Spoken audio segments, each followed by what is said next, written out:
अण्णाभाऊंनी वीररसात पेश केली. पारंपरिक लावणी वाङ्मयाला अण्णाभाऊंनी छेद दिला. अण्णाभाऊ माझी मैनामध्ये म्हणतात, ही मुंबई कष्टाची, यंत्राची, तंत्राची, जगणाराची, मरणाराची, शेंडीची, दाढीची, हाडसनच्या गाडीची, नायलांच्या जारजाच्या तलम साडीची, बुटाच्या जोडीची, सोन्याच्या लढीची, पुस्तकांच्या थडीची, पर पैदास इथं भलती चोरांची, शिरजोरांची, आईत खाऊ हरामखोर भांडवलदारांची, पोटासाठी पाठ धरली होती मी कामाची, परवा नाही केली थंडीची, उन्हाची, पावसाची, पाण्यानं भरलं खिस माझं वान मला एका छत्रीची. त्या दरम्यान उठली चळवळ संयुक्त महाराष्ट्राची, मुंबई, बेळगाव, कारवार, निपाणी, गोवासह एक भाषी राज्याची, चकाकली संगीन अन्यायाची, फौज उठली बिनीवरची, उठला मराठी देश. ज्ञान नाही, विद्या नाही, ते घेण्याची गोडी नाही, बुद्धी असून चालत नाही, तयास मानव म्हणावे का. सावित्रीबाई फुलेंनी बहुजन समाजाला हा प्रश्न विचारला आणि या प्रश्नाबरोबरच बहुजन समाजाच्या शैक्षणिक आणि सामाजिक क्रांतीची चळवळ ही गतिमान झाली. महात्मा ज्योतिबा फुले, राजर्षी छत्रपती शाहू महाराज, भारतरत्न डॉक्टर बाबासाहेब आंबेडकर, लोकशाहीर साहित्यरत्न अण्णाभाऊ साठे यांसारख्या अनेक महामानवांनी समतेची, प्रबोधनाची मशाल हातात घेऊन बहुजन समाजाच्या विकासाचा मार्ग हा उन्नत केला. आणि याच बहुजन समाजाच्या विकासाच्या मार्गावर मार्गक्रमण करत असताना ज्ञानाच्या, शिक्षणाच्या, प्रबोधनाच्या प्रकाशात बहुजन समाज हा विकासाकडे वाटचाल करायला लागला. आज आपण याच बहुजन नायकांमधील साहित्यरत्न लोकशाहीर अण्णाभाऊ साठे यांच्या 101व्या जयंतीच्या निमित्तानं 1 ऑगस्ट 2021 या दिवशी अण्णाभाऊ साठेंच्या विषयी काही जाणून घेण्याचा प्रयत्न करण्याच्या दृष्टिकोनातून अण्णाभाऊ साठे यांच्या साहित्याचे अभ्यासक, अण्णाभाऊ साठेंच्या बरोबरच अण्णाभाऊ साठेंचे छोटे बंधू शाहीर शंकर भाऊ साठे यांच्याही साहित्याचे अभ्यासक आणि महाराष्ट्रातील प्रबोधनवादी चळवळीतील एक महत्त्वाचं आघाडीचं नाव प्राध्यापक डॉक्टर शरद गायकवाड सरांशी संवाद साधणार आहोत.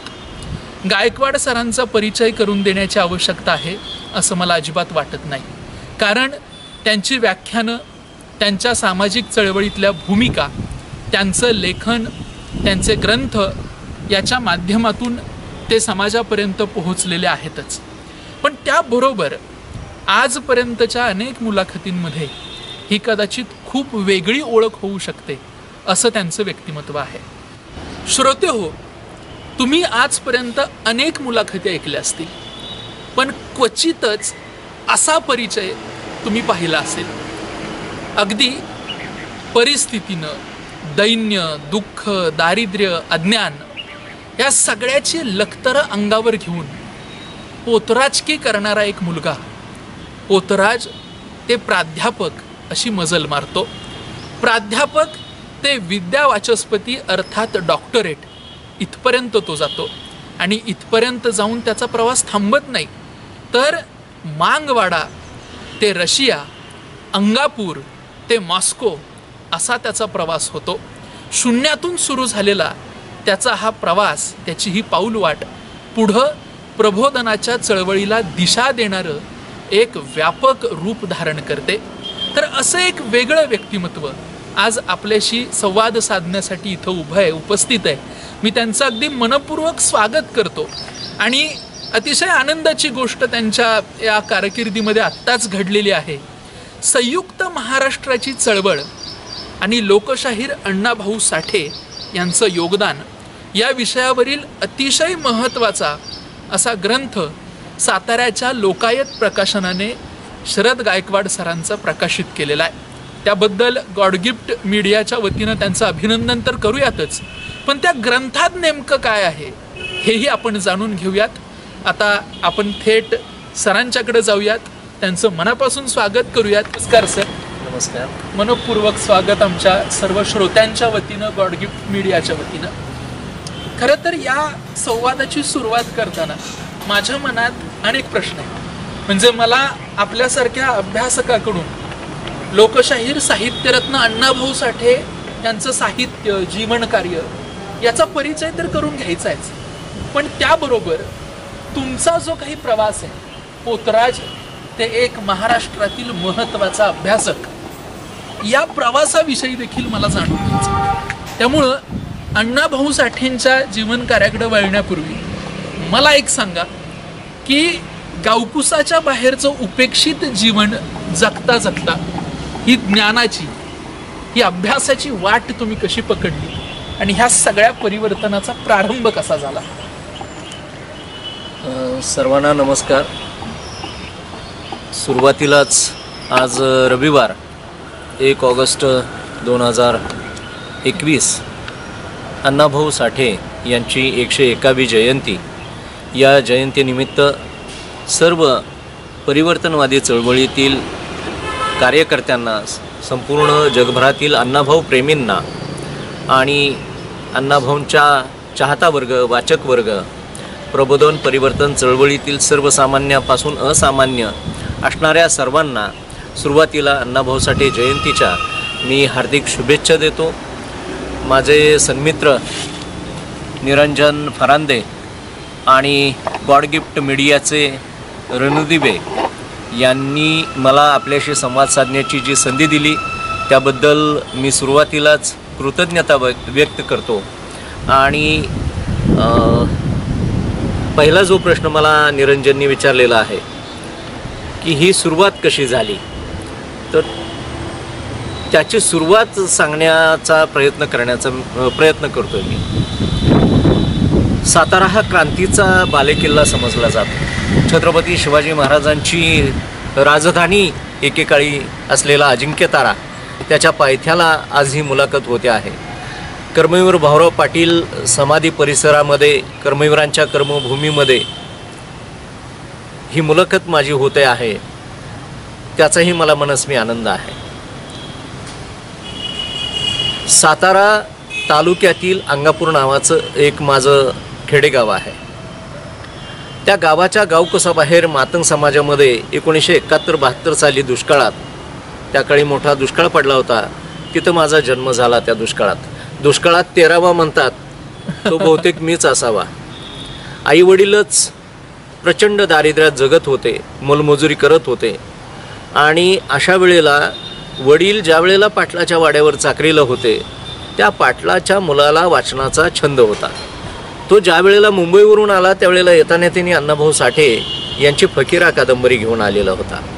आणि त्याची वाचून झाल्यावर ही मांग महार समाजावर आधारित असलेली अण्णाभाऊ साठे यांची कादंबरी आहे. आणि आता आपली वाचून झालेली आहे, तर आपण ती कादंबरी आपल्या शेतात मजुरी करणारे, चाकरीचे गडी असलेले राजाराम गायकवाड यांना देऊन टाकूया, ते त्यांच्या मुलाला वाचायला देतील असं त्यांना वाटलं.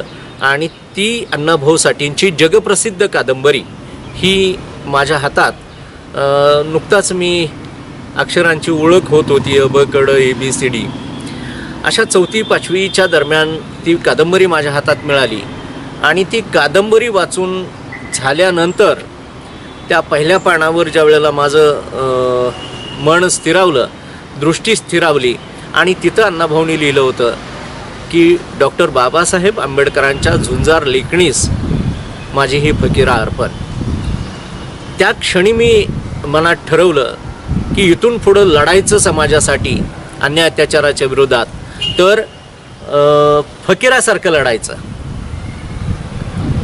लिहायचं तर अण्णाभाऊ साठेंसारखं लिहायचं, लढायचं तर फकीरासारखं लढायचं, आणि समाजकार्य करायचं तर फुले शाहू आंबेडकरांसारखं करायचं. ही शपथ घेतली.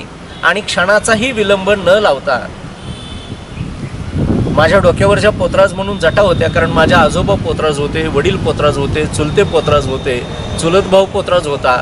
आणि 72च्या दुष्काळात एका दरिद्री कुटुंबात जन्मलेला मुलगा ज्या वेळेला तो जन्माला आलाय आणि ह्या दुष्काळात आपल्यालाच खायला अन्न नाही, तो मरून जाऊ नये म्हणून मग वंश परंपरागत पद्धतीनं मलाही कोल्हापूरच्या अंबाबाईला बाल पोतराज सोडलेलं. मी डोळ्यात काजळ भरत होतो, हळदी कुंकवाचा मळवट होता, डोईच्या जटा माझ्या पायापर्यंत लोंबकळत होत्या. आणि अशा पद्धतीनं हातात हलगी घेऊन दर मंगळवार शुक्रवार अमावस्या पौर्णिमेला बाई तुमचं लेणं काय पांढरा पंखा हिरवी खंचोळी गळ्यात घालून गरसोळी. बाई थळामध्ये जाती थळथळ पिंड करते थळ सहा जिवंत करते. 6 जणी सवासनी 7वा पोतराज 8वा डबकरी 9 खंड पृथ्वी 10वी खंड काशी. इथंच झाली माझी दुपारती. कोल्हापूरच्या अंबाबाईच्या नावानं चांग भलं, तुळजापूरच्या भवानी मातेच्या नावानं चांग भलं म्हणत होतो आणि ढमडांग टपडांग अशी हलगी वाजवत दारोदार फिरून भीक मागत होतो. हा जो काळ होता तो भयानक उपेक्षेचा होता, दारिद्र्याचा होता, अंधश्रद्धेचा होता आणि गुलामगिरीचा होता, मानसिक गुलामगिरीचा होता. आणि मग फकीरानं माझ्या जीवनात आमूलाग्र बदल झाला. फकीरा ज्यांनी लिहिली त्या अण्णाभाऊंच्यामुळं माझ्या जीवनात आमूलाग्र बदल झाला. माझ्या आयुष्याला कलाटणी मिळाली ती अण्णाभाऊ साठेंच्या फकीरा कादंबरीमुळं. आणि तिथं जी शपथ घेतली, तिथं ठराव केला, तिथं मनात एक ठरवलं की लिहायचं तर अण्णाभाऊ साठेंसारखं, लढायचं समाजासाठी तर फकीरासारखं आणि समाजकार्य करायचं तर फुले शाहू आंबेडकरांसारखं. त्यांच्या मार्गातली एक धुळीचा कण का असेना सुईच्या टोकावर टिकणे इतका त्याचा प्रयत्न मी आजपर्यंत करत आलेलो आहे. ही माझी सुरुवात झाली. माझ्या आयुष्याला कलाटणी अण्णाभाऊ साठेंच्या फकीरामुळं मिळाली आणि फकीरा अण्णाभाऊ साठेमुळं कळाला आणि ह्या दोघांच्यामुळं मग फुले शाहू आंबेडकर आले. अच्छा, आता हा सगळा जो काही प्रवास तुमचा सुरू झाला, तर तुम्ही म्हणताय फकीरामुळे सुरू झाला. फकीरा ही जगप्रसिद्ध कादंबरी आहे, सगळ्यांनाच माहीत आहे. खरं आहे हे.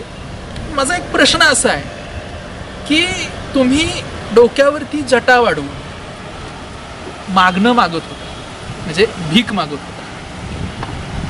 हे जे काही बंड तुमच्या आतमध्ये निर्माण झालं की आता आपण हे सगळं डोक्यावरच्या जटा वगैरे काढून टाकायचं आणि ही परंपरा सोडून द्यायची, त्यावेळी तुमच्या घरातून काय प्रतिक्रिया उमटल्या? नेमकं काय तिथं वातावरण काय झालं? किंवा हे स्वत्वाचं भान येता येता हजारो वर्ष पिढी परंपरेमध्ये अक्षरशः जकडून ठेवलेले तुमचे कुटुंबीय आणि एकूण समाज, त्याच्या काय प्रतिक्रिया तुम्हाला ऐकायला मिळाल्या? आई वडील मोलमजुरीच करत होते आणि इतर पोतराजांच्या बरोबर भीक मागायला दारोदार फिरायचो. आणि मी शाळेतही जात होतो. कर्मवीर भाऊराव पाटील यांच्या पदस्पर्शानं पावन झालेलं माझं गाव आहे. कर्मवीर अण्णा त्या गावाला येऊन गेलेले आहेत आणि ज्या वेळेला अक्षरांची ओळख झाली त्यावेळेला मला असं वाटलं की आपण बदललं पाहिजे. हा प्रबोधनाचा परिवर्तनाचा विचार आपण घ्यायला पाहिजे. आणि अशा वेळेला कुटुंबियांनी साथ दिली, अजिबात अडथळा आला नाही. समाजानं साथ दिली, थोडीशी चर्चा झाली. देवाचा कोप होईल, देवीचा कोप होईल, हा मरून जाईल, हे पोरग जगणारच नाही, जगलं तर शिकणारच नाही, शिकलं तर हे नोकरी लागणार नाही, नोकरी लागली तर ह्याचं लग्न होणार नाही, लग्न झालं तर ह्याला मुलं बाळ होणार नाहीत, मुलं बाळ झाली तर बायको निघून जाईल, काही ना काहीतरी ह्याचं वाटोळ होणार, लक्ष्मीचा कोप होणार, हे जटा कापल्यामुळे. असा एक आईवडिलांना भीती समाजानं घालण्याचा प्रयत्न केला. पण त्यासल्या कुठल्याही भीतीला, दडपणाला, दहशतीला माझं कुटुंब बळी पडलं नाही. आणि मी एकटाच पुढं शिक्षक झालो, प्राध्यापक असं नाही. तर सातारा जिल्ह्यात मी राजवाड्यापासून, ऐतिहासिक राजवाड्यापासून साताऱ्याच्या जिल्हाधिकारी कार्यालयापर्यंत 125 पोतराज सातारा जिल्ह्यातले गोळा करून हलगी मोर्चा माझ्या नेतृत्वाखाली काढला होता. एक पोतराज प्रथा जटा निर्मूलन राज्यस्तरीय परिषद आपण या साताऱ्यात घेतलेली होती. आणि जवळजवळ पुढं एक 15-20 वर्षांच्या कालखंडात हे प्रबोधन करून मी जसा पोतराजाचा प्राध्यापक झालो तसे इतरही पोतराज बदलावेत. किंबहुना त्यांनी देवावर विश्वास असेल ज्याचा त्यानं ठेवावा. परंतु वाघ्या मुरळी, देवदासी, पोतराज ह्या रूढी ज्या आहेत, अनष्ट रूढी, प्रथा, परंपरा, त्या नेस्तनाभूत व्हाव्यात. फुले शाहू आंबेडकरांचा, अण्णाभाऊ साठेंचा, लहुजी मुक्ताचा वारसा त्यांनी जपावा, ह्या भूमिकेतून मी जवळजवळ प्रबोधन करून 38 पोतराजांच्या जटा, सातारा, सांगली, कोल्हापूर जिल्ह्यातल्या पोतराजांच्या जटांचं निर्मूलन केलं. अगदी माझ्या घरातल्यापासून माझ्या वडिलांची बहीण, आत्या, माझी सख्खी आत्या, तिच्या जटा होत्या. जणू काय बॉक्सिंग किट आपण जसं वापरतो तसं ते जटा ठेवण्यासाठी एक पोतं शिवून घेतलेलं होतं. ती झोपली तर एका बाजूला ते पोतं असं असायचं, 2 माणसं झोपल्यासारखं वाटायचं. तिच्याही जटा मी सोडवल्या, तिच्या नातवाच्या जटा मी सोडवल्या. आज तो MA झालेला आहे. राहुल त्याचं नाव आहे. सिद्धार्थ बुद्धाच्या पुत्राचं नाव धारण केलेला तो, पण तो बालपुत्रात झाला होता. अशा पद्धतीनं मी माझ्या समाजामध्ये पण हा प्रबोधनाचा विचार मांडला. म्हणजे एकंदरीत अण्णाभाऊ साठेंच्या कादंबरीची अर्पण पत्रिका ही भारतरत्न डॉक्टर बाबासाहेब आंबेडकर यांच्या झुंजार लेखणीस अशी आहे. म्हणजे हा लेखणीचाच प्रभाव तुमच्या कुटुंबावर काहीसा होता असं आपल्याला म्हणता येतं. मग आता मला सांगा की परिवर्तनवादी चळवळ आणि परिवर्तनवादी विचार याच्याकडं तुम्ही कसे ओढला गेलात? म्हणजे ही सुरुवात तर झालीच, पण साताऱ्यात तुमचं येणं, तिथलं वास्तव्य, तिथल्या सामाजिक चळवळी यांच्याशी संबंध कसा आला तुमचा? गुरुजी यांनी स्थापन केलेल्या राष्ट्रसेवा दलामध्ये सहभागी झालो. पुणे विद्यापीठ, सावित्रीबाई फुले पुणे विद्यापीठाचे कुलगुरू देवदत्त दाभोळकर, त्यांच्या पत्नी सुमनताई दाभोळकर, नरेंद्र दाभोळकरांचे हे चुलते, हे पती पत्नी माझ्या गावी यायचे. आणि रविवारी आम्ही राष्ट्रसेवा दलाच्या शाखेमध्ये फुले शाहू आंबेडकरांची विचारधारा, प्रबोधनाची गीतं त्या काळात सादर करायचो, स्वच्छता करायचो. नंतर मी वीर लहुजी वस्ताद अण्णाभाऊ साठे मातंग संघटनेचा शाखाध्यक्ष झालो आणि गावोगाव सातारा जिल्ह्यात प्रयत्न करत राहिलो, प्रबोधनाचा विचार मांडत राहिलो. त्यानंतर मी दलित महासंघ नावाच्या सामाजिक संघटनेचा जिल्हाध्यक्ष झालो, सातारा जिल्हाध्यक्ष. त्यानंतर बहुजन समाज पक्ष उत्तर भारतामध्ये जो काम करत होता उत्तर प्रदेशमध्ये, ते मान्यवर कांशीराम साहेब आणि बहिणजी मायावतीजी यांच्या पक्षामध्ये मी काम करायला लागलो. अशा अर्थानं सामाजिक चळवळीकडे ओढलो.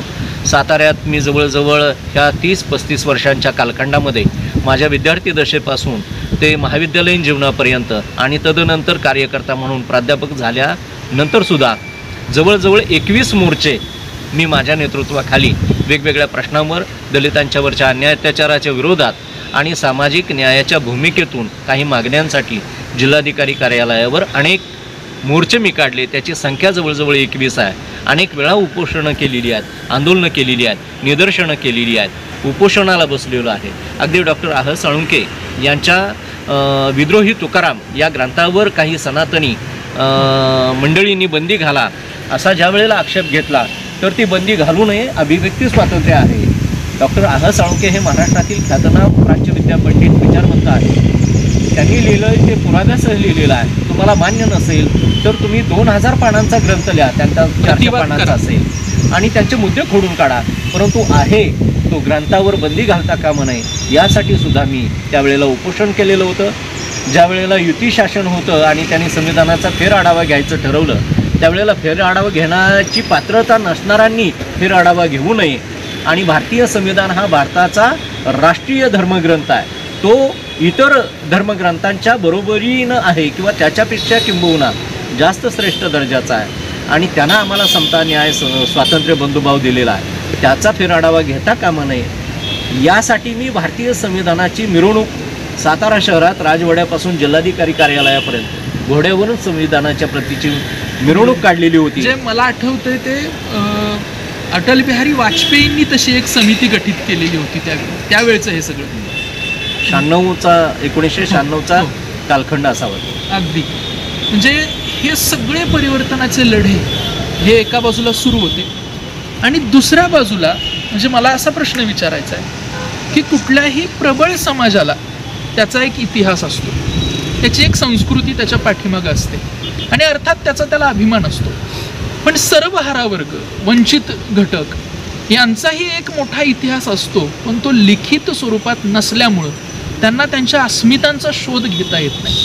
आपण मातंग समाज, साहित्य आणि संस्कृती या आशयाचा एक अतिशय महत्त्वाचा ग्रंथ लिहिलात.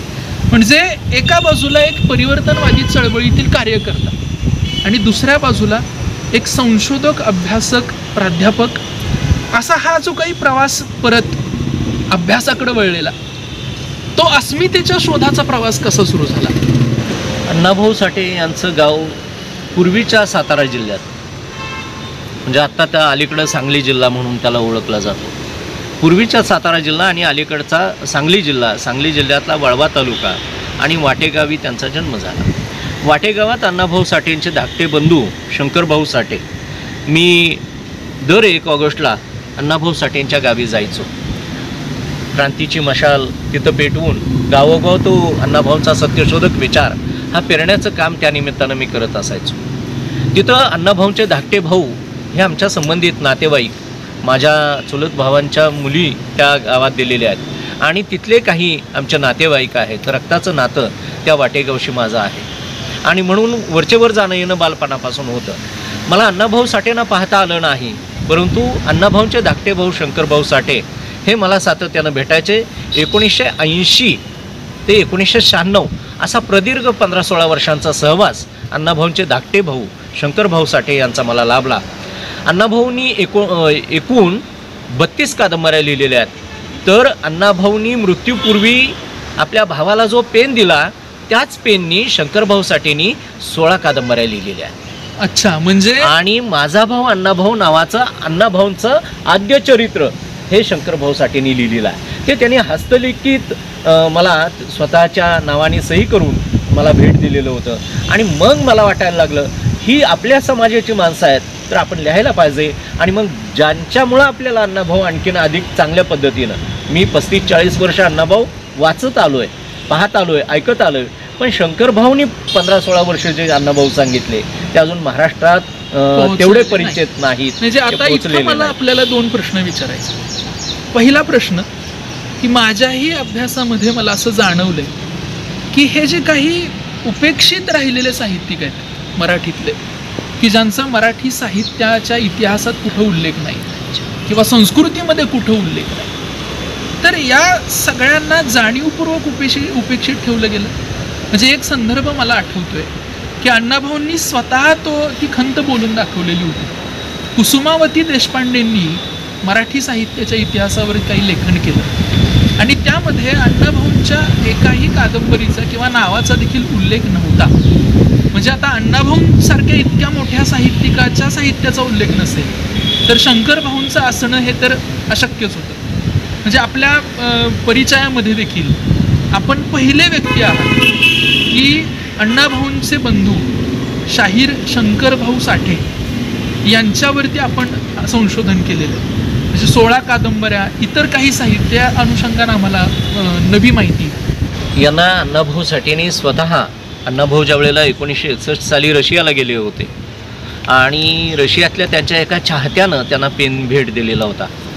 मग अण्णाभाऊ समाजकार्य करत होते. संयुक्त महाराष्ट्राची चळवळ, सत्यशोधक चळवळ, आंबेडकरी चळवळ, मराठवाडा मुक्तीसंग्राम, गोवा मुक्तीसंग्राम अशा चळवळीमध्ये आणि मुंबईतल्या गिरणी कामगारांचा जो लढा होता त्या सगळ्या लढ्यांच्यामध्ये अण्णाभाऊ साठे हिरिरीनं आघाडीवर होते, भाग घेत होते, सक्रिय होते. त्यामुळं कुटुंबाकडं त्यांचं जे दुर्लक्ष झालं, कुटुंब सावरण्याचं काम शंकरभाऊ साठेंनी केलं आणि म्हणून अण्णाभाऊंना असं वाटलं आणि केवळ कुटुंब नाही सांभाळलं तर अण्णाभाऊंना साथ पण दिली. अण्णाभाऊंच्या बरोबरीनं खांद्याला खांदा लावून शंकरभाऊ साठे संयुक्त महाराष्ट्राच्या लढ्यात लढलेले आहेत, आंबेडकरी चळवळीमध्ये लढलेले आहेत आणि मग उरलेला वेळ कुटुंबाला सावरण्याचं काम करत होते. अण्णाभाऊंच्या मनात खंत होती की आपल्या धाकट्या भावाला आपण आयुष्यात काही दिलेलं नाही आणि म्हणून रशियातल्या एका चाहत्यानं पेन भेट जे दिलेला होता तोच पेन त्यांनी शंकरभाऊ साठेंना मृत्यूपूर्वी भेट दिला. अच्छा. आणि मग शंकरभाऊंनी अण्णाभाऊंचं चरित्र, अण्णाभाऊ 18 जुलै 1969ला गेले आणि 70 नंतर ज्या वेळेला अण्णाभाऊंची जयंती, पुण्यतिथी सगळ्या महाराष्ट्रभर सुरू झाली त्यावेळेला अण्णाभाऊंचं चरित्र सांगणारे लोक खूप कमी होते आणि मग अशा वेळेला शंकरभाऊ साठेंनी माझा भाऊ अण्णाभाऊ या नावाचं पहिलं अण्णाभाऊ साठेंचं जीवनचरित्र, आत्मचरित्र, स्वचरित्र ज्याला म्हणूया, आत्मकथन अशा पद्धतीनं लिहिलं आणि नंतर जवळजवळ 16 कादंबऱ्या लिहिल्या. मला असं वाटलं की तुम्ही जो विचारला प्रश्न की यांना उपेक्षित ठेवलं जातं, ती मनुवादी मानसिकता आहे, प्रस्थापित सनातनी मानसिकता आहे, ती उपेक्षितच ठेवणार. पण मानवतावादी जे आहेत, परिवर्तनवादी आहेत, प्रबोधनवादी, त्यांनी त्याच्यावर प्रकाशझोत टाकायला पाहिजे. तो प्रयत्न 1997 साली कर्मवीर अण्णांनी ज्या कॉलेजचा पायाभरणी समारंभ केला, स्वतः घाम गाळला, त्या छत्रपती शिवाजी कॉलेजमध्ये मी इयत्ता 11वीपासून MA पर्यंत शिकलो साताऱ्यात. तो कर्मवीरांचा संस्कार होता. कर्मवीर अण्णा आणि अण्णाभाऊ साठे यांच्या अतिशय जवळचे संबंध होते. यांच्या कादंबऱ्यांचा अभ्यास या शीर्षकाचं रजिस्ट्रेशन केलं आणि पुढं 2000 साली आजपासून 20-21 वर्षांपूर्वी महाराष्ट्रातलं विद्यापीठ स्तरावरचं शंकरभाऊ साठेंच्या साहित्यावरचं पहिलं संशोधन हे विद्यापीठ स्तरावरचं केलं. आणि त्याच्यावर अलीकडं आपण त्यांचा ग्रंथ आहे माझा भाऊ अण्णाभाऊ, माझ्या ग्रंथाचं मी नाव ठेवलं अण्णाभाऊंचा भाऊ शंकरभाऊ साठे आणि तो प्रकाशित केला.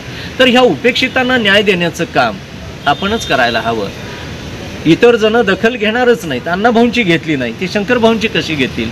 असे हजारो नायक नायिका लेखक प्रतिभावंत साहित्यिक विचारवंत आजही बहुजन समाजामध्ये उपेक्षित ठेवण्याचं एक षडयंत्र कार्यरत असताना आपल्याला दिसतं.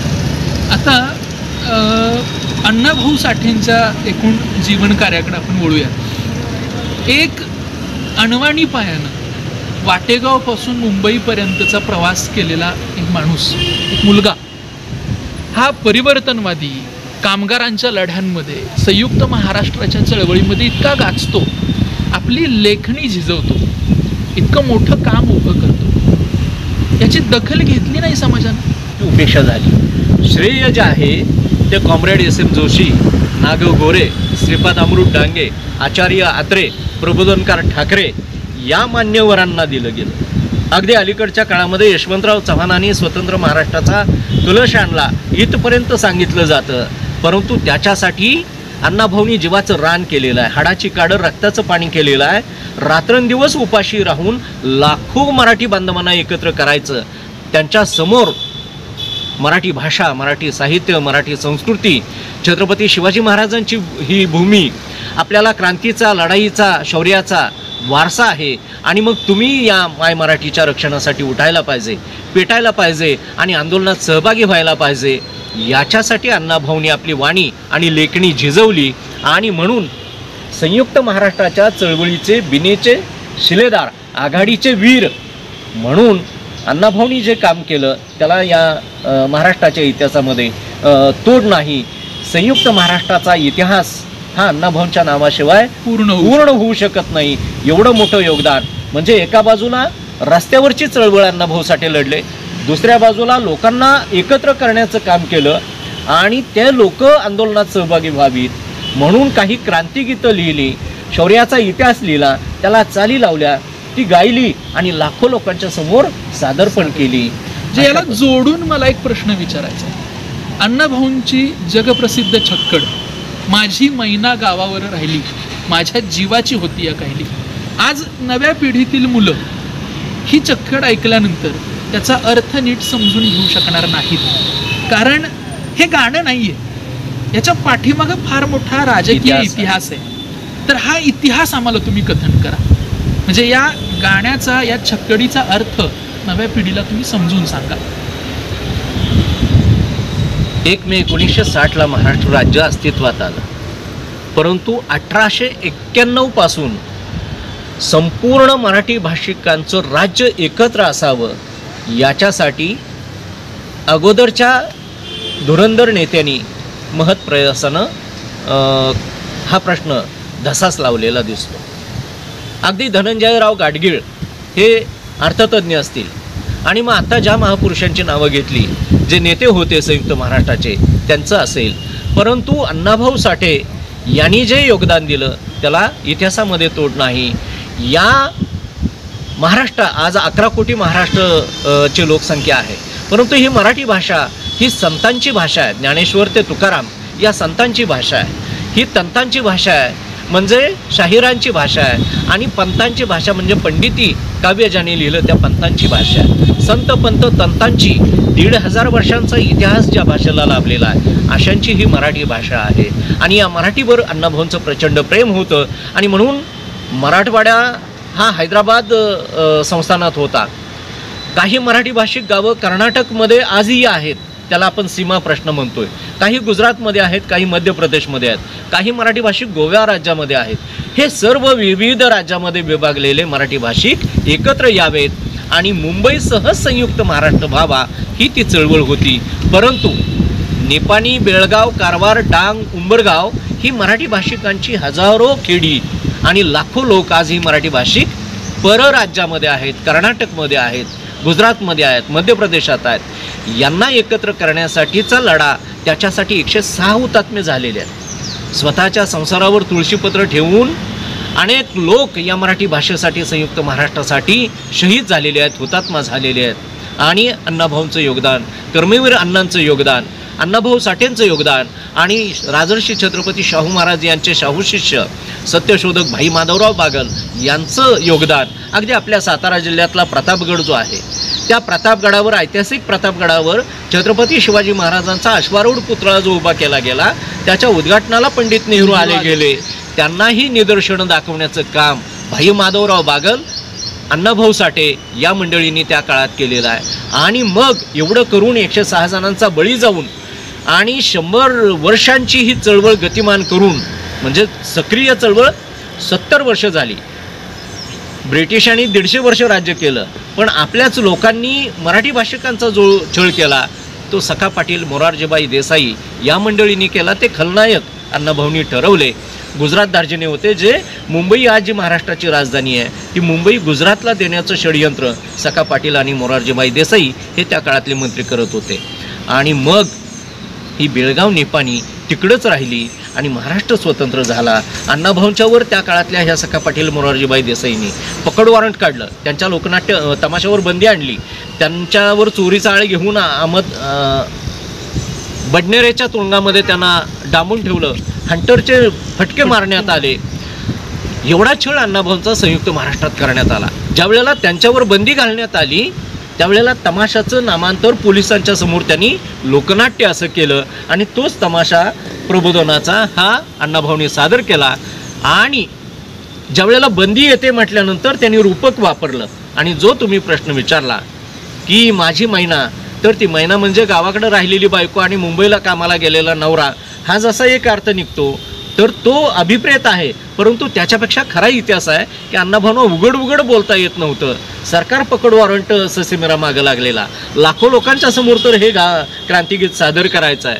मग निपाणी, बेळगाव ही बायको मैना आणि हा महाराष्ट्र मराठी भाषिकांचा नवरा इकडे 1 मेला स्वतंत्र झाला आणि बायको म्हणजे निपाणी तिकडं मैना राहिली. आणि मग 106 जणांचा बळी जाऊन कित्येकांचे हातपाय तोडण्यात आले, जखमी झाले, घरं उद्ध्वस्त झाली. एवढं सहन करून जर नवरा स्वतंत्र आणि बायको बाजूला, तो विरह जो आहे तो व्यक्त करण्यासाठी अण्णाभाऊंनी ऐतिहासिक जगप्रसिद्ध अशी लावणी माझा छक्कड लिहिली. माझी मैना गावाकडे राहिली, माझ्या जीवाची होती या काहिली, ओती व बांधा रंग गव्हाळा कोर चंद्राची, उदत गुणाची मोठ्या मनाची सीता ती माझी रामाची, काठी आंधळेची काडी दवण्याची तशी ती माझी गरिबाची, ती हो रुसली मनात नाही हसली गालात, हात उंचावून उभी राहिली, माझ्या जीवाची होती या कायली, माझी मैना गावाकडे राहिली. हा तो इतिहास आहे. आजही तो सीमा प्रश्न स्वातंत्र्याच्या 70 वर्षानंतर, महाराष्ट्राच्या निर्मितीनंतर आजही सुटलेला नाही. ती अण्णाभाऊ साठेंची खरी खंत, त्यांच्या जीवाची काहिली आजही थांबलेली नाही, त्यांची मैना आजही महाराष्ट्र रूपी नवऱ्याला मिळालेली नाही. हे वास्तव आहे. त्यातून ती लावणी माझा छक्कड उदयाला आलेली आहे. आणि महाराष्ट्राचा कोणताही सांस्कृतिक कार्यक्रम हा मराठी भाषेचा जर असेल तर माझी मैना ह्या अण्णाभाऊंची गायल्याशिवाय तो परिपूर्ण होत नाही. अगदी सुरुवातीच्या काळात शाहीर अमरशेख गायचे माझी मैना आपल्या पहाडी आवाजातून, त्यानंतर विठ्ठल उमप शाहीर जे आहेत ते गायचे, त्याच्यानंतर मग इतर सगळेच शाहीर हे गात आले. अगदी आनंद मिलिंद शिंदे असतील, अजय अतुल असतील आणि अन्य विठ्ठल उमपांची मुलं आदेश उमप, नंदेश उमप या सगळ्यांनी आज अखेर ही अलीकडं अवधूत गुप्ते वगैरे यांच्यापर्यंत ही सगळी लावणी आपल्याला सुप्रसिद्ध दिसून येते. म्हणजे महाराष्ट्र संस्कृतीची खरी ओळख त्या लावणीतून खरं तर होते. संयुक्त महाराष्ट्राचं हे जे काही आज त्रांगडं झालेलं आहे या प्रश्नाचं, हा प्रश्न कधीतरी निकाली निघेल अशी एक आशा आपण करूयात. अण्णाभाऊंचं ते स्वप्न होतं. आता अण्णाभाऊंच्या इतक्या सगळ्या कामामध्ये एक वैश्विक असं साहित्य अण्णाभाऊंचं होतं. इथल्या लोकांना त्याचं महत्त्व नाही समजलं, पण रशिया, आपण जे मॉस्को वगैरे म्हणाला, इथं अण्णाभाऊ फार लोकप्रिय होते. म्हणजे त्यांचा स्टालिन ग्रँडचा पोवाडा, ह्या सगळ्या गोष्टी तिथं पोहोचलेल्या होत्या. माझा रशियाचा प्रवास हे अण्णाभाऊंचं जे प्रवास वर्णन आहे त्यात हे सगळे उल्लेख आहेत. तर मला या संदर्भात एक प्रश्न आपल्याला असा विचारायचा आहे की पंडित जवाहरलाल नेहरू हे रशियाच्या भेटीला गेलेले असता त्यांना तिथं अण्णाभाऊंच्या साहित्याची माहिती मिळाली, पण त्यांना भारतात असून देखील हे माहीत नव्हतं. तो सगळा प्रसंग नेमका काय आहे? खरं तर तो असा 1 तास सांगावा एवढा प्रदीर्घ असा तो अनुभव आहे. आणि नंतर नेहरूंनी भारतामध्ये त्या काळात तो असा टेलिग्राम होता, तार होती, त्या माध्यमातून संपर्क साधला. तो नंतर यशवंतराव चव्हाणांच्यापर्यंत निरोप आला, त्याच्यानंतर लता मंगेशकर यांच्यापर्यंत निरोप आला आणि ह्यांनी माहिती दिली की अण्णाभाऊ साठे हे मराठी मोठे साहित्यिक आहेत, चळवळीतले मोठे प्रबोधन चळवळीतले नेते आहेत. आणि मग ती माहिती पंडित नेहरूंनी रशियामध्ये दुसऱ्या दिवशी संपूर्ण रशियाला सांगण्याचा प्रयत्न केला. पण ज्यावेळेला नेहरू भारतात आले त्यावेळेला त्यांनी इच्छा व्यक्त केली की मला अण्णाभाऊंना भेटायचं आहे. पण ते काँग्रेसचे नेते आणि अण्णाभाऊ डाव्या विचारांचे समर्थक, बाबासाहेब आंबेडकरांचे समर्थक, आणि त्यामुळं ते म्हणाले तुम्हाला पंतप्रधानांना भेटायला मी दिल्लीला येण्यापेक्षा पंतप्रधानांना जर भेटायचं असेल तर त्यांनी माझ्या मुंबईला मराठी राजधानीला आणि त्यातली त्या चिरागनगरमधल्या झोपडपट्टीत माझ्या घरी यायला पाहिजे. एवढं स्वत्व, स्वाभिमान आणि स्वातंत्र्याचा बाणा हा अण्णाभाऊंच्यामध्ये होता. हा एक वेगळा किस्सा आपल्याला सांगता येतो. परंतु अण्णाभाऊंनी तेलंगणाचा लढा लढला, हैदराबाद मुक्तीसंग्राम याचा लढा लढला, मराठवाडा मुक्तीसंग्राम झाला. गोवा हा 450 वर्ष भारताला स्वातंत्र्य मिळालं तरीही अगदी छत्रपती शिवाजी महाराजांच्या 16व्या शतकापासून स्वातंत्र्य ब्रिटिशांच्याकडून भारताला दिलं गेलं. शिवाजी महाराज, छत्रपती संभाजी महाराज यांच्या काळापासून ते 15 ऑगस्ट 1947ला भारताला जे राजकीय स्वातंत्र्य मिळालं असं म्हणूया आपण, कारण बहुजनांना अजून खरं स्वातंत्र्य मिळालेलं नाही. कारण आजही अन्न, वस्त्र, निवारा, हवा, पाणी आणि मूलभूत गरजांची पूर्तता झालेली नाही. कित्येक जण बेघर आहेत ज्यांना घर राहिलं नाही. रानात गेलं तर शेत नाही, गावात आलं तर घर नाही, पोटाला अन्न नाही, हाताला काम नाही, अशी बेकारांची फौज असताना देश स्वतंत्र आहे असं कसं म्हणायचं, असा एक प्रश्न अण्णाभाऊंच्या समोर सुद्धा उभा होता. आणि त्यांनी त्या पद्धतीनं तो प्रश्न त्या काळात कथा कादंबरीतून, आपल्या साहित्यातून, आपल्या वाणी लेखणीतून उच्चारलेला होता. 16व्या शतकापासून स्वातंत्र्य मिळेपर्यंत गोवा हे राज्य पोर्तुगीजांच्याच ताब्यात होतं. तो गोवा जो आहे तो भारताचा अविभाज्य भाग आहे. सगळा भारत तुम्हाला असू द्या पण हा गोवा तरी किमान आम्हाला ठेवा असं पोर्तुगीजांना वाटत होतं. ब्रिटिशांचं राज्य भारतावर, पण गोव्यावर कमांड होती ती पोर्तुगीजांची. आणि मग गोवा मुक्त करायला पाहिजे पोर्तुगीजांच्याकडून म्हणून जे आंदोलन केलं गेलं त्याला गोवा मुक्ती संग्राम असं म्हणतात.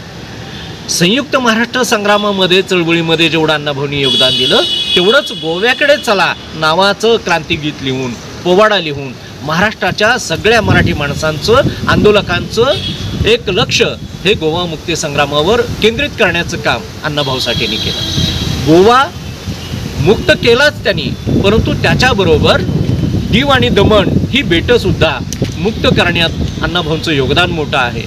आजचा जो मराठवाडा आपल्याला दिसतो, 8-9 जिल्हे आहेत, कोट्यवधी लोक आहेत, या लोकांच्यावर त्या काळामध्ये हैदराबादचा निजाम अत्याचार करत होता. त्या निजामाच्या जाचातून मुक्त करण्यासाठी जे सामाजिक आंदोलन उभं राहिलं त्याला मराठवाडा मुक्ती संग्राम, हैदराबाद मुक्ती संग्राम असं म्हणतात. त्याच्यातही अण्णाभाऊंनी हिरिरीनं भाग घेतला. अशा पद्धतीनं संयुक्त महाराष्ट्र चळवळ, सत्यशोधक चळवळ, आंबेडकरी चळवळ आणि संयुक्त महाराष्ट्राची चळवळ, मराठवाडा मुक्ती संग्राम, गोवा मुक्ती संग्राम एवढं विश्वव्यापक असं काम अण्णाभाऊंनी हे युगप्रवर्तक असं सामाजिक काम केलेलं आहे.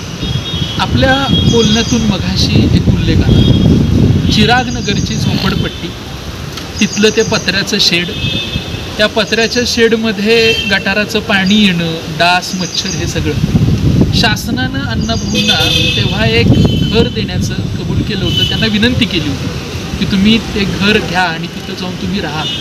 पण अण्णाभाऊ हे त्या झोपडपट्टीतल्या त्या छोट्याशा पत्र्याच्या घराला सोडून गेले नाही आणि तिथंच दलित, उपेक्षित, कामगार, आदिवासी अशा सगळ्याच उपेक्षित घटकांमधले एक लढवय्ये नायक हे त्यांच्या लेखणीतून उभे राहिले. अण्णाभाऊंच्या कथा कादंबऱ्यांमधल्या ह्या स्त्रिया, हे नायक, यांच्याविषयी तुम्ही काय सांगता? अण्णाभाऊ साठे हा असा लेखक होता की लिहायचं म्हणून लिहित नव्हते. मला लेखकराव बनायचं आहे म्हणून मला लिहायचं आहे असं नव्हतं. मला हे लिहिलंच पाहिजे कारण लिहिणं ही माझी नैतिक जबाबदारी आहे. समाजाचं प्रबोधन करायचं असेल तर अण्णाभाऊंचा एक शब्द आहे, साहित्य हे क्रांतीचं कूळ आणि बंडाचं मूळ असतं. साहित्य हे समाज परिवर्तनाचं प्रभावी माध्यम आहे. साहित्य हे समाज परिवर्तनाचं दुधारी शस्त्र आहे आणि साहित्य हे अतिशय परिणामकारक दीर्घकालीन परिणाम ह्या साहित्यातून होतो. म्हणून अण्णाभाऊंनी लिखाणावर भर दिला आणि अण्णाभाऊंच्या साहित्याचं अगदी संक्षेपात वर्णन करायचं तर स्त्रीचं शील, पुरुषाचा स्वाभिमान आणि देशाचं स्वातंत्र्य ही अण्णाभाऊंच्या समग्र साहित्याची त्रिसूत्री होती. न्यायाची चाड आणि अन्यायाची चीड हे अण्णाभाऊंच्या साहित्याचं गमक होतं. मराठी साहित्याचा समग्र मराठी साहित्याचा केंद्रबिंदू अण्णाभाऊंनी बदलवला आणि माझघरातलं मराठी साहित्य, परसदारातलं मराठी साहित्य जे तुळशी वृंदावनाभोवती घेऱ्या घालत होतं त्या मराठी साहित्याला अण्णाभाऊंनी गाव कुसाबाहेर खेचून आणलं. आणि ज्यावेळेला बटाट्याची चाळ पुण्याच्या सदाशिव पेठेतनं गाजत होती त्यावेळेला बटाटीच्या चाळेला अण्णाभाऊंनी माकडीचा माळ हे साहित्यकृती लिहून उत्तर दिलं. पुढारी पाहिजे हे सदाशिव पेठेतनं ज्या वेळेला साहित्यकृती आली त्यावेळी पुढारी मिळाला हे अण्णाभाऊंनी उत्तर दिलं. ही जुगलबंदी एक वैचारिक पातळीवरची एका वेगळ्या पद्धतीनं या भारताच्या, या महाराष्ट्राच्या राजकारणावर, समाजकारणावर, सांस्कृतिक क्षेत्रावर आणि साहित्य क्षेत्रावर अधिराज्य गाजवत होती. अशा पद्धतीनं अण्णाभाऊंचं साहित्य हे माणसाच्या हिताचं, माणसासाठी गायलेलं, माणसाच्या प्रबोधनासाठीचं साहित्य होतं. माणुसकी आणि मानवतावाद हा अण्णाभाऊंच्या साहित्याचा सिद्धांत होता. आणि म्हणून अण्णाभाऊंचं साहित्य हे करमणुकीचं नाही तर डोळ्यात प्रबोधनाचं अंजन घालून माणसाला आमूलाग्र बदलणारं, अगदी हजारो वर्षांचा सिद्धांत अण्णाभाऊंनी एका वाक्यात खोडून काढला. पृथ्वी शेषनागाच्या मस्तकावर नसून ती दलितांच्या तळहातावर आहे. अख्खी पृथ्वी ते शेषनागाच्या मस्तकावरची काढली आणि दलितांच्या, कष्टकऱ्यांच्या, शेतकऱ्यांच्या, श्रमिकांच्या, कामगारांच्या हातावर आणून ठेवण्याचं काम हे अण्णाभाऊंनी केलेलं आहे. हे अण्णाभाऊंच्या साहित्याचं वैशिष्ट्य आहे. अण्णाभाऊ म्हणतात की मी वास्तववादी लिहितो, कल्पनेचे पंख लावून मला भरारी मारता येत नाही आणि म्हणून मी जे पाहिलं, अनुभवलं, भोगलं तेच मी लिहिलं आणि मी लिहिताना माझ्या माणसांची मुरवत ठेवून लिहितो असं ते म्हणतात. आणि म्हणून अण्णाभाऊ हे मानवतावादी लेखक आहेत. म्हणून ते स्टॅलिनग्राडच्या पोवाडा लिहितात, लेनिनग्राडबद्दल लिहितात, रशियाबद्दल लिहितात आणि गावगाड्यातल्या सामान्य माणसाला नायक नायिका करणारं आणि त्यांचं वैशिष्ट्य की अण्णाभाऊंचा कोणताही नायक आणि नायिका रडत बसत नाहीत तर लढतात. आणि रडणारे नायक इतरांनी लिहिले आणि लढणारे नायक नायिका हे अण्णाभाऊंनी लिहिले आणि सामान्य माणसाला नायकत्व बहाल करण्याचं काम अण्णाभाऊंनी केलं. हे अण्णाभाऊंच्या साहित्याचं एक वैशिष्ट्य आहे, वेगळेपण आहे. म्हणजे सुरुवातीला मुलाखतीच्या आपण जे म्हणाला की फकीरा हा आपल्या आयुष्यातला एक क्रांतिपुरुष ठरला, त्यानं तुम्हाला आतून बाहेरून बदलवून टाकलं. म्हणजे असे लढवय्ये वास्तववादी नायक हे अण्णाभाऊंनी उभे केले आणि त्यांच्याकडे क्रांतीची सूत्र दिली. म्हणजे अण्णाभाऊंना तुम्ही पाहिलं नाही पण फकीरातनं तुम्ही या चळवळीकडे वळाला. इतका हा सगळा एकूण प्रवास आहे. म्हणजे इथल्या उपेक्षितांना अस्मिता देण्याचं काम अण्णाभाऊंनी केलं. मघाशी मी आपल्याला एक प्रश्न विचारला होता, तो प्रश्न मी आपल्याला पुन्हा विचारतो की महाराष्ट्रामध्येच नाही पूर्ण देशामध्ये एक म्हण होती की लिहूनं बामणाचं, दानं कुणब्याचं आणि गाणं मांगा महाराचं. तर या सगळ्या अनुषंगानं आपलं जे अतिशय महत्त्वाचं पुस्तक आहे मातंग समाज, इतिहास, साहित्य, संस्कृती, तर ही मातंग समाजाची कुणीही न लिहिलेली जी काही एक दैदिप्यमान अशी परंपरा आहे, ऐतिहासिक परंपरा आहे, खूप महत्त्वाचा अनमोल ठेवा येतो. तर मातंग समाजाचा हा सगळा इतिहास याविषयी आपण थोडक्यात आम्हाला सांगावं. कोणताही क्रांतिकारक, कोणताही देशभक्त कोणताही समाजसुधारक, कोणताही विचारवंत हा कुठल्या एका जाती धर्माचा असत नाही. जात व्यवस्था हे भारताच्या समाजव्यवस्थेचं व्यवस्थेदक लक्षण आहे. न मागता जात चिकटते. महापुरुष कोणत्याच जाती धर्मात बंदिस्त होत नाहीत. अण्णाभाऊ किंवा कुणीही कोणत्या जातीत, धर्मात, प्रदेशात कोणाच्या पोटी जन्माला यावं हे कोणाच्याच हातात नसतं. अण्णाभाऊ ज्या समूहात जन्माला आले तो मातंग समाज आहे. परंतु मातंग समाजाला मी शिवाजी विद्यापीठामध्ये 2000 साली MPhil पूर्ण केल्यानंतर शंकरभाऊंच्यावर मी PhD साठी विषय जो आहे तो मराठी साहित्यातील मातंग समाज, अण्णाभाऊ साठे, शंकरभाऊ साठे आणि अन्य साहित्यिक यांच्या संबंधानं मी PhD केलेली आहे. 2008 साली मला शिवाजी विद्यापीठानं डॉक्टरेट पदवी दिली आणि त्या 1200 पानांचा जो प्रबंध आहे त्याचाच मी ग्रंथ हा 400 पानांचा केला, मातंग समाज साहित्य आणि संस्कृती. त्याच्यामध्ये 2500 वर्षांचा मातंग समाजाचा इतिहास मी मांडण्याचा प्रयत्न केलेला. बुद्ध काळामध्ये बौद्ध वाङ्मयातला मातंग समाज, जैन साहित्यातील मातंग समाज, हिंदूंच्या वैदिक धर्मग्रंथांच्या पासून महाभारत, रामायण यातले संदर्भ, ज्ञानेश्वरी, भगवद्गीता यातले संदर्भ, तुकारामाच्या गाथेमध्ये असणारे मातंग समाजाचे संदर्भ इथपर्यंतचा हा एक धार्मिक अशा पद्धतीचा इतिहास मांडण्याचा प्रयत्न केला. परंतु महात्मा फुलेंनी जे अखंड लिहिले, महात्मा फुलेंनी जे ग्रंथ निर्मिती केली त्याच्यामध्ये मात्र अत्यंत गौरवशाली असा मातंग समाजाचा उल्लेख महात्मा फुलेंनी केलेला आहे. पुढं शाहू महाराजांच्या सहवासात जो मातंग समाज होता त्याचा इतिहास लिहिला. कर्मवीर अण्णांच्या सहवासात असलेले जे मातंग बांधव होते त्यांचा इतिहास लिहिला. बाबासाहेबांच्या आंबेडकरी चळवळीमध्ये काम करणाऱ्यांचा इतिहास लिहिला. फुलेंची सत्यशोधक चळवळ ही लहुजी साळवे, मुक्ता साळवे यांनी त्याचं संरक्षण संवर्धन करून ती उजागर करण्याचं काम केलेलं आहे. तसंच बाबासाहेबांच्या सोबत शेकडो मातंग समाजाचे कार्यकर्ते होते. हा सगळा इतिहास मातंग समाजाचा साहित्यिक, सांस्कृतिक, सामाजिक, शैक्षणिक, राजकीय, धार्मिक या सर्व अंगानं करून त्या समाजाबद्दलची माहिती आपण मातंग समाज साहित्य आणि संस्कृती या ग्रंथातून लिहिलेला आहे. आणि अलीकडंच त्यातून जे सुटलेलं होतं ते 200 वर्षाच्या सत्यशोधक चळवळ, आंबेडकरी चळवळ, स्वातंत्र्य चळवळ, संयुक्त महाराष्ट्र चळवळ, नामांतराची चळवळ यामध्ये ज्या मातंगांनी योगदान दिलं त्यांच्यावर आधारित मातंगाची शौर्यगाथा हा ग्रंथ इस्लामपूरच्या नाग नालंदा प्रकाशनकडून अलीकडं प्रकाशित होतोय. म्हणजे एकंदरीत मातंग समाज ह्याचं खूप मोठं योगदान हे एकूणच महाराष्ट्राच्या जडणघडणीमध्ये आपल्याला दिसून येतं.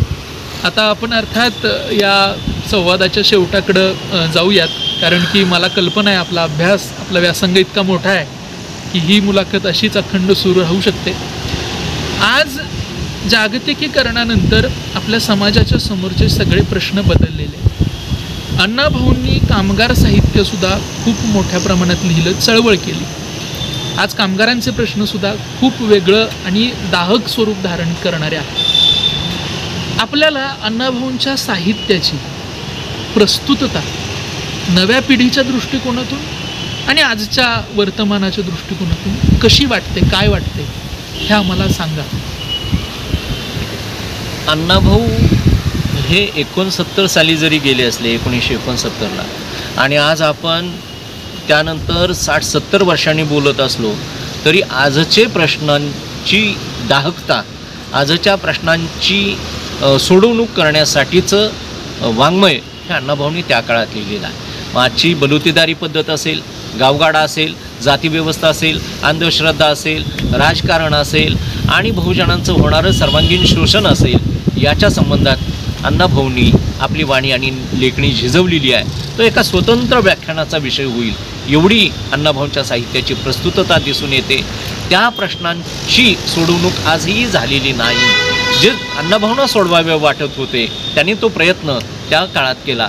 तो सोडवण्याची जबाबदारी ही परिवर्तनवादी, प्रबोधनवादी चळवळीतील सर्व कार्यकर्त्यांनी स्वतः स्वीकारून त्या प्रश्नांची सोडवणूक करायला पाहिजे असं मला वाटतं. महापुरुषांच्या विचारांची कृती करणं ही खरी जयंती साजरी करणं महापुरुषांचं होतं. जात्यांत झाला पाहिजे, वर्गांत झाला पाहिजे, वर्णांत झाला पाहिजे आणि समताधिष्ठित समाज निर्माण झाला पाहिजे. ही खरी अण्णाभाऊंच्या जयंतीच्या निमित्ताची ही आपण अपेक्षा बाळगूया, सदिच्छा देऊया आणि ही समकालीनता सांगूया. अगदी एकंदरीत श्रोते हो, आपल्याशी आता बोलताना हा भारताचा मॅक्झिम गॉर्की असं अण्णाभाऊंचं वर्णन केलं जातं. अण्णाभाऊ गेले असले तरी त्यांचं साहित्य आपल्याला प्रबोधनाची एक नवी वाट देणारं आहे, हे आपल्याला या निमित्तानं मी सांगू इच्छितो. नव्या पिढीनं आवर्जून अण्णाभाऊंच्या नायकांचं वाचन करावं आणि त्यातून प्रेरणा घेऊन ही प्रबोधनाची चळवळ गतिमान करावी, असा एक आशावादी दृष्टिकोन आपण आजच्या या जयंतीच्या निमित्तानं ठेवूयात. आणि अर्थात इतका वेळ दिल्याबद्दल अण्णाभाऊ साठेंचं जीवनकार्य, त्याचा वेध आज आपण ज्यांच्याकडून ऐकला घेतला ते आदरणीय प्राध्यापक डॉक्टर शरद गायकवाड सर यांना आपण खूप खूप धन्यवाद देऊयात, त्यांचे खूप खूप आभार मानूयात. आणि त्याचप्रमाणे हे जे सगळं सुरू आहे, त्यांच्या हातात हा कॅमेरा आहे ते गॉडगिफ्ट मीडियाचे दशरथ रणदिवे सर यांचेही खूप खूप आभार मानूयात. आणि आपण आज आपल्या सगळ्यांची रजा घेऊयात. मनपूर्वक धन्यवाद. स्पर्धा परीक्षेतील मातब्बर अधिकारी घडविण्याची दीर्घ परंपरा असलेले छत्रपती शिवाजी कॉलेज स्पर्धा परीक्षा मार्गदर्शन केंद्र सातारा. आमच्या 680 पेक्षा जास्त अधिकाऱ्यांची निवड, MPSC UPSC पूर्व मुख्य परीक्षा आणि मुलाखतीचे संपूर्ण मार्गदर्शन, IBPS बँकिंग, पोलीस भरती, TET आणि सरळ सेवा भरती परीक्षांची तयारी. प्रवेश सुरू. छत्रपती शिवाजी कॉलेज स्पर्धा परीक्षा मार्गदर्शन केंद्र सातारा. मोबाईल 9028 43 53 99.